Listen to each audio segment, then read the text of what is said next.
Muy buenas tardes, queridos seguidores. De nuevo estamos con el pana Emilio Costa Ramos de Venezuela Provincial, ahora con un tema probablemente de los tópicos estrellas de la leyenda negra. Los conquistadores, presos y delincuentes. Hay quien piensa pues que España desde los tiempos de Colón vaciaba las cárceles y a todos los presos y a todos los delincuentes y a lo peor de su sociedad lo mandaba al Nuevo Mundo. Por tanto, eso hace que millones de personas al otro lado del charco sean descendientes de presos y delincuentes. Lo cierto es que quien hacía colonias de presos era Gran Bretaña, por ejemplo, ¿no? De hecho, Australia era una colonia de presos. Sin embargo, la fama se la queda a España. Así son las cosas, ¿no, Emilio? Así es. Bueno, antes que nada, muchas gracias por tu invitación, Antonio, una vez más a tu programa en tu canal de YouTube, Antonio Moreno Ruiz. Y así es uno de los tópicos favoritos de la leyenda negra al otro lado del charco.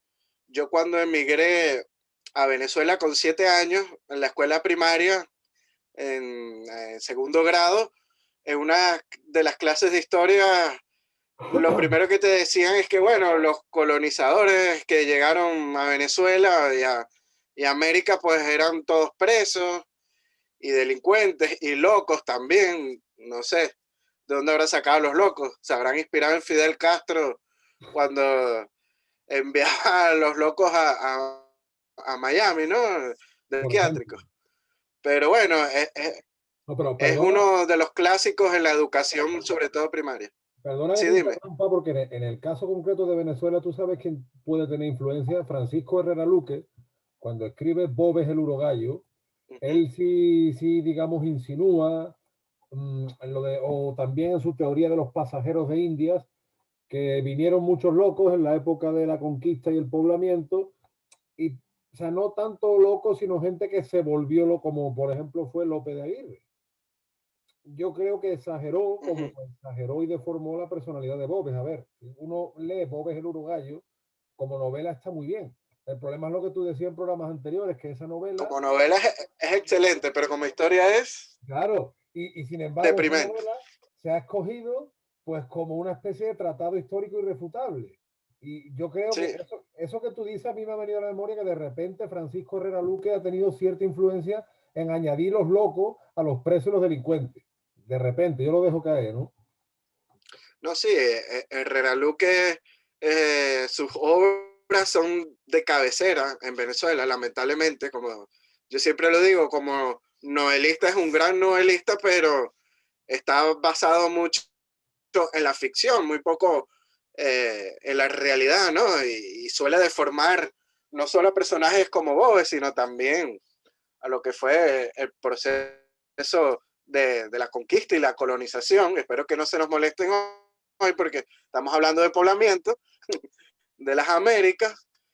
Las pieles finas. Entonces, es posible, ¿no? Inclusive hay historiadores serios en Venezuela, universitarios, Ujú. que toman a Herrera Luque como una obra imprescindible, algo que llama mucho la atención, ¿no? Que alguien que escribe novelas sea imprescindible para un historiador universitario en Venezuela, pero no pongo en duda la tesis que tú dices, pues tiene algo de razón, ¿no?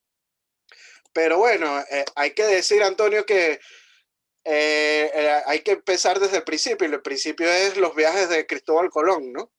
Ujú. Estos primeros viajes que hizo Cristóbal Colón, el primero fue de exploración porque él no sabía a dónde iba a llegar, no tenía ni la remota existencia del continente americano, pues él estaba buscando eh, llegar a las Indias por el occidente, las Indias lo que es hoy el continente asiático, ¿no? Lo que es el Zipango, Japón, las islas de las especies en Indonesia, la misma India, pues es lo que estaba buscando Cristóbal Colón. Y por ser un viaje de exploración, la tripulación que iba en los tres barcos, pues la Niña, la Pinta y la Santa María, pues básicamente eran marineros, gente que se dedicaban a Claro. la navegación.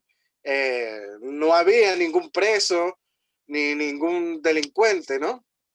Y Sí, bueno, bueno, a ver, es como todo, que siempre había algunos sueltos, pero finalmente era la excepción. Lo que, como tú bien dices, además se escogió una, perdón, una hueste que había gente de toda España, pero muy especialmente marineros que venían de la actual provincia de Huelva, del Reino de Sevilla, que tenían mucha rivalidad con los marinos portugueses y que sabían engolfarse por el Atlántico. Es decir, una expedición de aquella envergadura no se hace con 4 rateros o con 4 delincuentes que no tienen ni idea de embarcarse. Y además te digo una cosa, es que eso deja muy mal esa tesis, entre comillas, de que todos eran presos, delincuentes, locos. Deja muy mal al imperio azteca y al imperio inca. Entonces tú dices, bueno, 500 ladrones conquistan el imperio azteca con Cortés o 200 con Pizarro, y te digo una cifra muy elevada, 200 rateros con Pizarro conquistan el imperio inca en los Andes, o sea, no cuadra, ¿no? Hay algo que la lógica no, por lo menos desde un planteamiento de sentido común, es decir, finalmente parece que es algo mucho más complejo, que de hecho, lo que hablamos siempre, la conquista no es algo que dure 3 siglos. La conquista es un momento muy puntual que va pues desde finales del 15 hasta mediados del 16 y depende de qué zona, porque hay zonas donde la conquista dura muy poco porque se alcanza la extensión territorial por pactos, en otros sitios sí. En otros sitios la conquista es violenta, es brutal, es atroz. Pienso, por ejemplo, el caso de la Araucanía, qué sé yo, ¿no? Pero por eso te digo que son sí, procesos muy pero complejos. después Carlos V manda a paralizar la conquista y la conquista se hace por medio de la evangelización, más que todo. Un ejemplo de eso es Paraguay, con los centros misioneros, Claro. o las Californias en el actual Estados Unidos. Además, fíjate, porque los españoles tenemos esa idea, nos han infundido la idea de que somos cainitas, cuando en verdad la tradición ibérica en general va mucho más de pactos que de cainismos. Porque Ujú. pactos fue algo que vivimos con los romanos, que vivimos con los visigodos, y que finalmente España también desarrolló en América. O sea, es lo que dice, por ejemplo, Iván Vélez, al que tú has tenido el honor de entrevistar. Hernán Cortés finalmente era un gran diplomático, entre otras muchas habilidades, y muchos conquistadores que fueron militares en Italia aprendieron de esa escuela diplomática y militar creada bajo el gran capitán a finales del siglo XV, bajo Gonzalo Fernández de Córdoba y precisamente en Italia. Entonces, bueno, decir que todos eran presos, que todos eran delincuentes, pero además aquí en España también hemos asumido esa idea. Y muchas veces a mí me ha pasado, cuando he vivido en el otro lado del charco y te dicen eso, no, ustedes se llevaron el oro. Yo digo, bueno, se lo llevaría a su abuelo, a lo mejor mío fue el que se quedó aquí, no sé, algo que, pero tampoco los culpo, es decir, yo no estoy culpando a nadie concretamente porque eso forma No, parte es de, lo que le ha enseñado desde la educación primaria. pero es que aquí también, es que aquí hay mucha gente que piensa, Emilio, de que aquí se vaciaban las cárceles para mandarlos a América. Y es curioso, como yo decía al principio, que los que sí hicieron eso expresamente fueron los británicos. Y Australia fue una colonia de presos. Entonces, a cómo muchas veces bueno, muchas veces no siempre, por desgracia, la propaganda, el marketing, como se dice en Perú, el marketeo, por cierto, un saludo para mis amigos peruanos con cerveza cusqueña. Si Cusqueña pues quiere patrocinarnos, no tenemos ningún problema, estamos dispuestos a negociaciones. Entonces, O la bueno, Polar de venezolana también. también, también, pues precisamente es que eso incluso es una ofensa para muchos criollos que son descendientes, porque los descendientes directos de los conquistadores son los hispanoamericanos, nosotros somos los primos, los sobrinos, los tíos. Entonces, No, totalmente de acuerdo con lo que dices. Y si los ponemos a ver, el modelo de expediciones, por ejemplo, estas primeras expediciones que yo te conté de Colón, la primera, el modelo de expediciones fue cambiando según iba avanzando la conquista, como bien dices tú, ¿no? El primer viaje de Colón fue totalmente de exploración, como dije anteriormente. Por eso es que la tripulación que se embarcó eran marineros que tenían la intención de establecer los primeros contactos, ni siquiera fueron con la intención de conquistar ni nada de eso, sino un viaje totalmente exploratorio.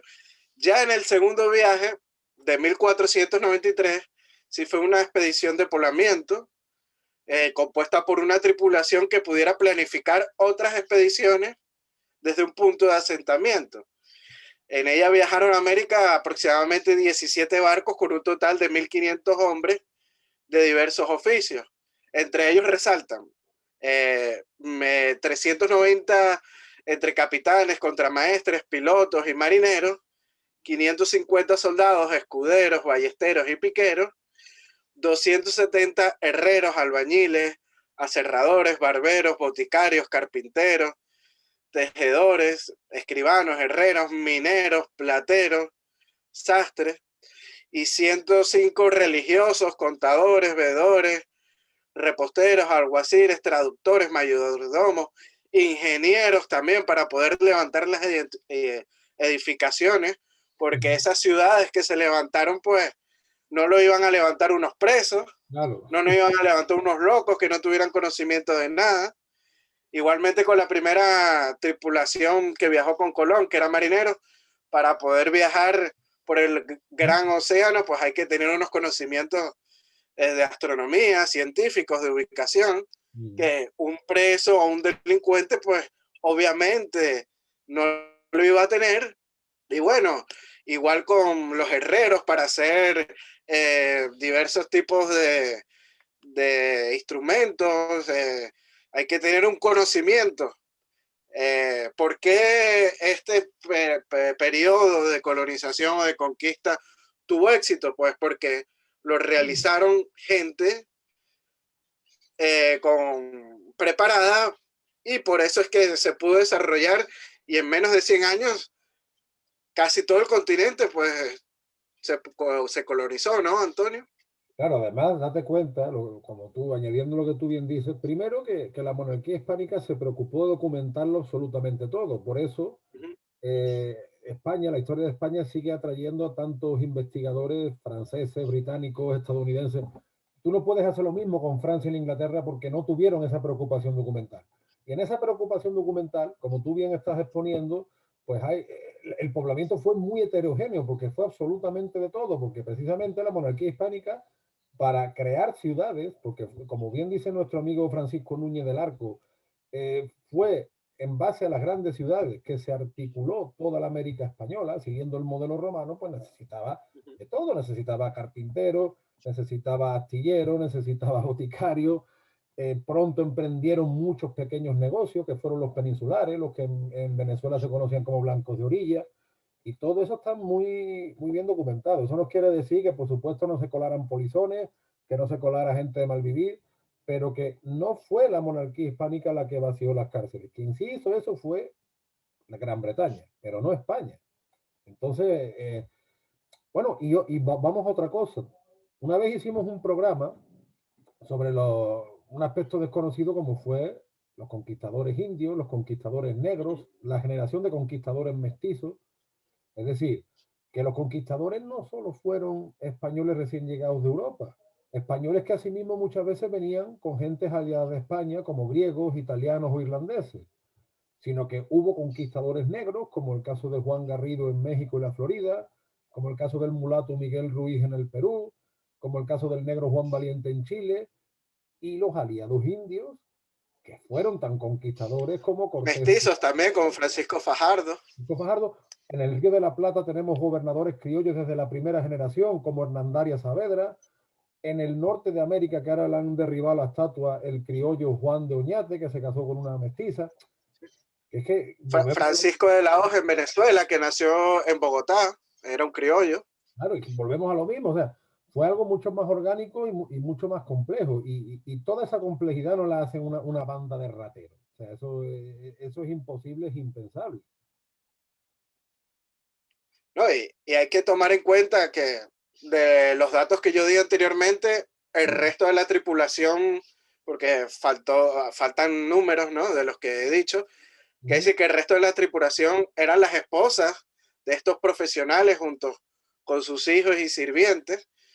Y una cosa muy importante, Antonio, todos debían pagarse su viaje, no era una travesía subvencionada por la corona española.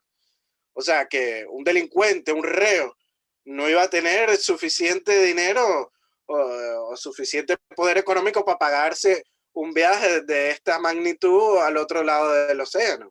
O si lo tenía, no se lo iba a gastar para eso. Se lo gastaría en sí, otra cosa. se lo hubiera gastado en otras cosas, ¿no? En la vida alegre. Claro, claro. Es que eso te está hablando, hay otro mito. Dice, España nunca buscó, por ejemplo, la colonización familiar como si la buscó, ¿qué te digo yo?, Gran Bretaña. Eso es falso. Sí es verdad que los primeros viajes colombinos, o como se dice también, los viajes andaluces, que son de finales del siglo XV, hombre, lógicamente no se llevaron muchas familias porque eran viajes, como tú bien dices, de exploración, porque es que todavía no se sabía. Pero especialmente desde la época de Felipe II sí que se hace hincapié y van familias. Antes de Felipe II ya estaban yendo familias, pero a partir de la segunda mitad del 16, ¿no? Y no digamos ya en la época borbónica. La época borbónica, por ejemplo, el ejemplo de Carlos III en la Luisiana de llevar familias canarias, ¿no? Que de esa idea fue un partidario Bernardo de Galvez, que también atrajo familias de Andalucía, de las Islas Baleares. O sea que esa idea estuvo también en España. Fue un poblamiento heterogéneo y en muchos casos también fue familiar y con lazos familiares a ambos lados del océano que se mantuvieron durante muchos años. No es tan distinto de los lazos, por ejemplo, que tú puedes tener o tantas familias canarias pueden tener con Venezuela, con Puerto Rico a día de hoy. Hombre, lo que pasa es que ahora las comunicaciones son mejores que en el siglo XVI, pero que España sí buscó esa vinculación familiar con América, que se dice Gran Bretaña, ¿no? Es más, date cuenta que en las colonias de América del Norte, que eran un rincón en el Atlántico, un rincón pobre en el Atlántico Norte, empiezan a poblar la gente que no quieren en el Imperio Británico. ¿Por qué? Sí, O en Gran Bretaña, mejor son dicho. perseguidos religiosos. Exactamente, yo he utilizado mal esa expresión en Gran Bretaña, porque claro, el protestantismo en su día habla del libre examen, habla de la libertad, pero ojo, a la disidencia no la tolera lo más mínimo. Lutero y Calvino a la disidencia no la toleraron lo más mínimo. Y quien empieza a llegar a América o incluso a Sudáfrica son gente que en su tierra el protestantismo oficial no quiere. O sea que eso, fíjate cómo es un modelo puramente británico que sin embargo nosotros mismos, tanto españoles como hispanoamericanos, asumimos que, claro, que ¿cómo nos va a ir bien? Nos va mal, porque como somos descendientes de rateros, pues entonces, ¿no? Es tal cual. Y ahorita me hiciste recordar una versión de lo que estamos hablando, pero regionalistas, ¿no? En Argentina, ojo, que en Argentina también dicen en la primaria y en la universidad que los conquistadores eran todos delincuentes, pero hay una versión, otra versión en Argentina, en Uruguay, en Chile, de que allá no llegaron tantos presos y locos, sino que fueron más gente colonizadora, granjera, con familias, y en el Caribe sí, sí, por eso es que ellos funcionan mejor que en el Caribe. Eso es una versión regionalista, ¿no? El que no Pero se bueno, consuela, el que no se consuela porque no quiere. es así. Pero bueno, versiones de este tipo de conquista, pues hay en cada país, ¿no? Pero hablando un poco de los viajes de Colón del segundo, estos primeros colonos fundaron la ciudad de La Isabela en 1494, en la isla española, lo que hoy en día es la República Dominicana y Haití, ¿no? Uh -huh. Esta fue la primera ciudad fundada por los españoles en el nuevo continente y observamos que en la lista y en los detalles que hemos dicho, pues no hay delincuentes ni presos liberados, aunque si hubiese alguno, como tú dices, Antonio, o sea, sería ínfima su presencia. Claro. Hay que decir que estos viajes de poblamiento se planificaba todo eficientemente para que el nuevo asentamiento fuera viable y comenzara a andar como una ciudad. Por eso se creó la casa de contratación en Sevilla, ahí donde tú estás, Antonio. Cualquier individuo que deseara aventurarse al nuevo mundo debía cumplir ciertos requisitos para ser aceptado en una de estas convoyes de poblamiento.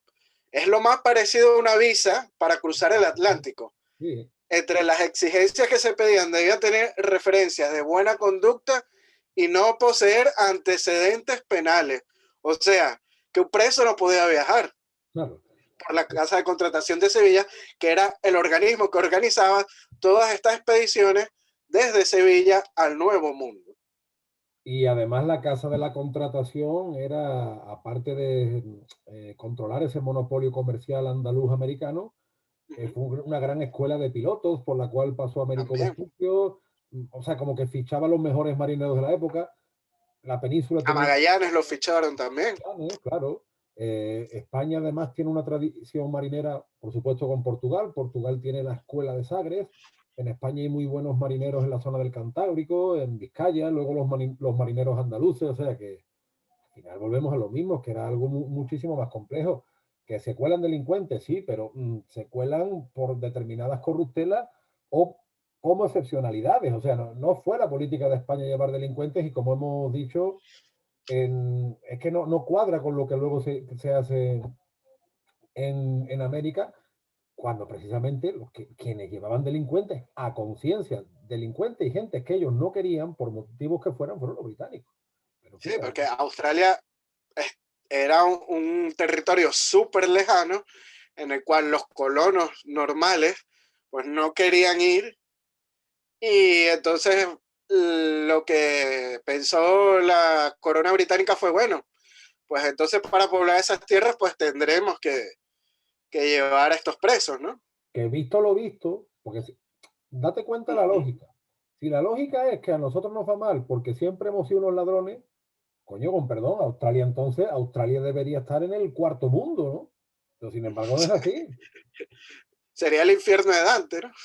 Entonces, finalmente, ¿no es mejor plantearse las cosas desde su complejidad, desde más sentido común y abandonar de una vez ya esta propaganda que realmente no beneficia a nadie? A mí alguna vez cuando me decían eso, no, de que no, los españoles, los conquistadores rateros, yo le decía, mira, hasta donde yo sé, yo soy descendiente de campesinos de Andalucía, por lo menos desde principios del 19, hasta 1800 y algo. Si alguien sabe que yo soy descendiente de un duque, un marqués y tiene cortijo o algo, me lo haga saber, que no tengo ningún problema. Pero hasta donde yo sé, no cae esa No, breva. para reclamar algo de herencia, ¿no? Claro, hasta donde yo sé, no cae la breva. Bueno, de repente mis antepasados fueron gobernados por los ministros criollos del rey que tienen más que ver contigo en familia directa que conmigo.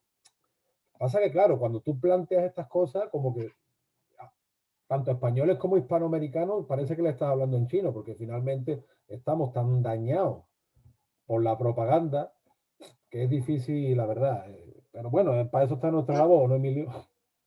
Es tan así la propaganda que yo ayer publiqué un artículo sobre la esclavitud, ¿no? Y, o sea, el artículo habla de que la esclavitud en los países hispánicos pues no fue tan radical y tan monstruosa como en los países anglosajones o franceses. Y hubo alguien que comentó, bueno, sí, a los negros no les fue tan mal, pero es porque los españoles hacían granjas de indios y los explotaban. Pero bueno, Y yo, bueno, hasta se inventan cuentos, no, ¿no? pero date Granjas de indios. cuenta, quien ha hecho granjas de indios en reservas son los anglosajones Sí. de los Estados Unidos, toda vez que intentaron eliminar todo el vestigio francés e hispánico de su territorio. Entonces, es que es curioso como lo que han hecho otros, nosotros lo asumimos como nuestro. Es que es increíble. No, es que yo creo que la gente habla desde la completa ignorancia, ¿no? Eso es un mal del ser humano, que siempre damos la opinión de lo que no conocemos pues tan rampantemente y olímpicamente, ¿no? Sí, sí, Y a no. veces se suelen soltar burradas de este estilo, ¿no? Sin conocer la historia en lo más mínimo. Por eso es que yo invito siempre a la gente pues a investigar, y los artículos que solemos publicar, tanto Antonio como yo, pues es eso, pues una semillita para que la gente pues le pique la curiosidad y empiece a investigar y empiece a llenarse de este tipo de conocimiento para que vean que hemos sido engañados desde hace 200 años aproximadamente No, y incluso hasta antes, más. o incluso antes, porque Sí. ten en cuenta que Carlos III crea el Archivo de Indias porque ya hay un problema de la mala conciencia que muchos españoles tienen de su historia. José Cadalso, un ilustrado, En sus cartas marruecas también lo dice así, ¿no? O sea que esto es algo que viene, en fin, desde que en el siglo XVI España se convierte en potencia hegemónica de Occidente, pues viene todo esto.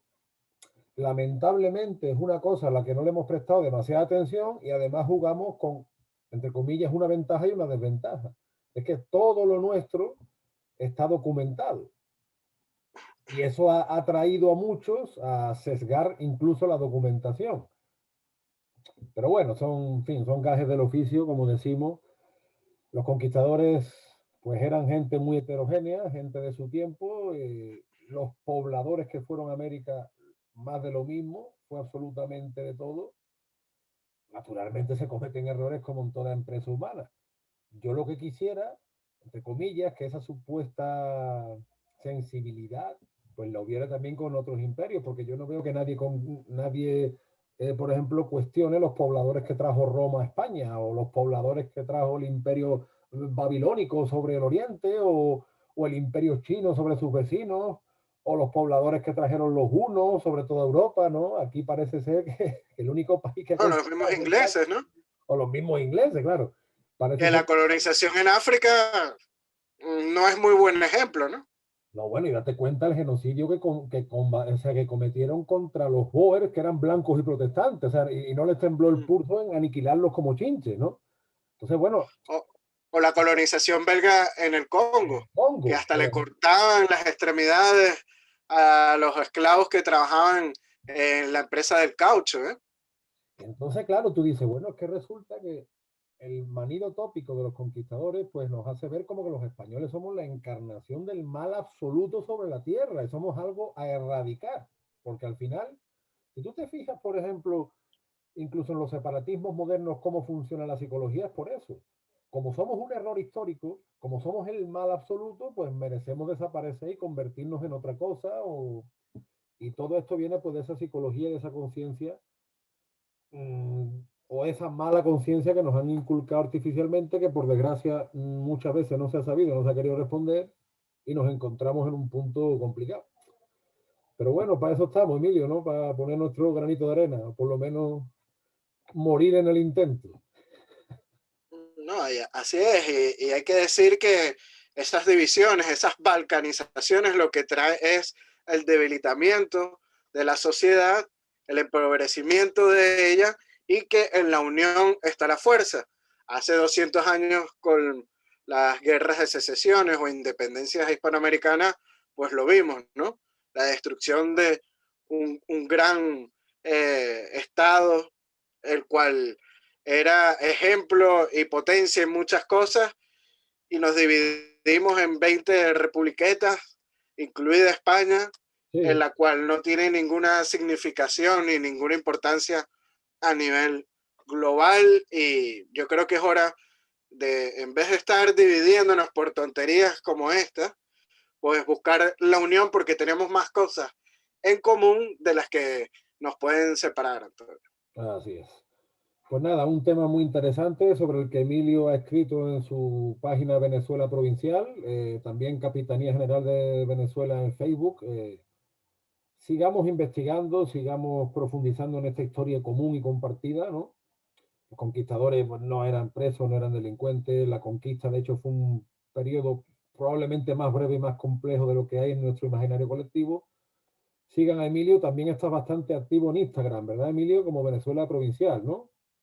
Así es, hemos creado una nueva cuenta en Instagram. No dejen de seguirnos ahí como Venezuela Provincial para pronto poder hacer directos con varios historiadores. Te invito, Antonio, a que te crees tu cuenta de Instagram para hacer directos por ahí cuando tengas un tiempito. Mi Y asignatura también no pendiente, dejen, ¿cómo? mi asignatura pendiente es el Instagram. Tu asignatura pendiente, sí. Y bueno, no dejen de seguirlo también en su página de Facebook que es Antonio Moreno Ruiz, escritor, y en su canal de Facebook. Pues nada, Emilio, hasta la próxima. El próximo, tenemos varios temas pendientes. Hay otro tema que estuvimos hablando estos días sobre la presencia ibérica en África, Portugal y España hacia África, sobre si es posible una Iberoáfrica y seguramente pues pronto trataremos ese tema. Como siempre, un placer, mi pana Emilio. Muchos saludos hasta la Villa y Corte y nos vemos próximamente. Hasta pronto, Antonio. Un gran abrazo hasta la hermosa ciudad de Sevilla. Adiós. Chao.